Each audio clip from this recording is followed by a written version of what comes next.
ভোরের আলো কাটতে না কাটতে তারা মাঠে নামেন, হাতে কাঁচি, পিঠে গামছা আর চোখে একরা স্বপ্ন নিয়ে।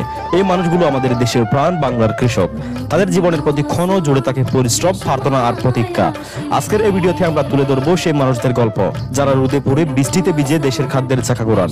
এখন গ্রীষ্মকাল, চারপাশে খরতাপ, রোদের তেজ, তবুও বাংলার মাঠ জুড়ে সোনালী ধানের চড়াচড়ি। এই পাকা বুরু ধান যেন একটা সোনার শীষ, যার গন্ধে ভরে যায় আমাদের গ্রাম, আমাদের বুক। মাঠে যেন উৎসব লেগে আছে। সকাল হতেই শুরু হয় কাজ, কেউ ধান কাটছে, কেউ কাদা বাচ্ছে। শুধু কাজ নয়, মাঝে মাঝে চলে গান গাওয়া। কেউ গেয়ে ওঠে, ধান কাটার সময় এসেছে রে ভাই, চল চল মাঠে চলে যায়। পাশে দাঁড়িয়ে থাকা একটা ছোট্ট বাচ্চা মায়ের আঁচল ধরে বলে উঠছে, মা আমি কবে বাবার মতো ধান কাটতে পারবো। এই সম্পর্কটা শুধু কাজের নয়, এটা এক ধরনের উত্তরাধিকার। এক প্রজন্ম থেকে আরেক প্রজন্ম হস্তান্তর হচ্ছে মাটি আর ভালোবাসার বন্ধন। চলুন একটু সরাসরি কথা বলার চেষ্টা করি শ্রমিকদের সঙ্গে। এই ভিডিও তৈরি করার সময় আমরা কয়েকজন কৃষকের সঙ্গে কথা বলছি। প্রথমে ছিলেন আহমেদ শফি, 50 বছর বয়সের একজন কৃষক। তিনি বলেন, ছোটবেলা থেকেই ধান কাটছেন তিনি।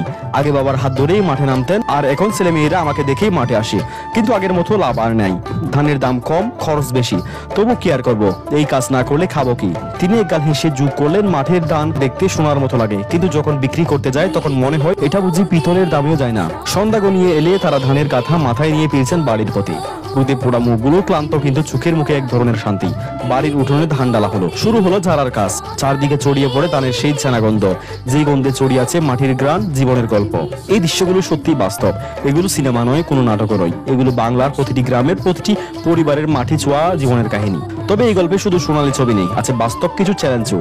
ধানের দাম ঠিক মতো না, সারের সংকট, যন্ত্রের অভাব, জমির সংকোচন আর প্রাকৃতিক দুর্যোগ, সব মিলিয়ে কৃষকের খাদে যেন বাড়তি বোঝা। তারপরও তারা হাল ছাড়েন না, কারণ তারা জানেন তাদের কাজ থেমে গেলে থেমে যাবে দেশের চাকা। আমাদের এখন দরকার তাদের পাশে দাঁড়ানো, সঠিক প্রযুক্তি, সরকারি সহায়তা আর সবার সচেতনতা। একজন কৃষক বাঁচলে বাঁচে হাজার পরিবার। আজকের এই ভিডিওটা যদি আপনার হৃদয় ছুঁয়ে যায়, তাহলে আপনি একজন সচেতন মানুষ। আপনার একটি শেয়ার, একটি লাইক, একটি কমেন্ট হতে পারে একজন কৃষকের কণ্ঠে আসার বার্তা। এই ভিডিওটা শুধুমাত্র একটি প্রতিবেদন নয়, এটি একটি আহ্বান, একটি অনুরোধ। চলুন আমরা সম্মান জানাই বাংলার সেই কৃষকদের, যারা পেছনের থেকে সামনে দাঁড়ানো মানুষদের বাঁচিয়ে রাখে। চ্যানেলটি সাবস্ক্রাইব করুন আর পেজটি ফলো দিয়ে রাখুন এমন আরো বাস্তব জীবনের গল্প পেতে।